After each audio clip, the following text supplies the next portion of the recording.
Hi guys, in this video, I will be showcasing you how to auto-rotate the home screen on your Samsung Galaxy A37 5G. So let's begin the video. So guys, if the auto-rotate is already enabled, you can auto-rotate any app. So for instance, if you go to that app and you turn the screen, it rotates. And that's because you have the screen auto-rotation enabled. And you can do that for any app except the home screen. Now, if you want to able to auto rotate the home screen as well, you can go into your setting, scroll down to home screen, tap on that, and then under home screen, if you scroll, you should see the option the auto rotate to landscape mode.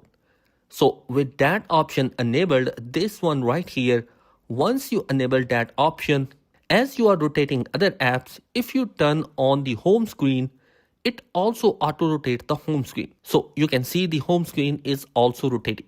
Second way, you can also use a shortcut method which is available in the quick setting panel. Just swipe down from the top right side to open the quick panel menu. Here, if you press and hold on the auto rotate button, you have three options available. Now, if you turn on the toggle button of the home screen, it will turn on the home screen auto rotation on your device. Now, if you rotate your phone in horizontal direction, as you can see, the home screen is also rotated. So guys, that is basically two methods through which you can auto rotate your home screen on your Galaxy A37 5G. I hope this video will be helpful for you. Be sure to subscribe because some amazing content is planned for this year. Peace.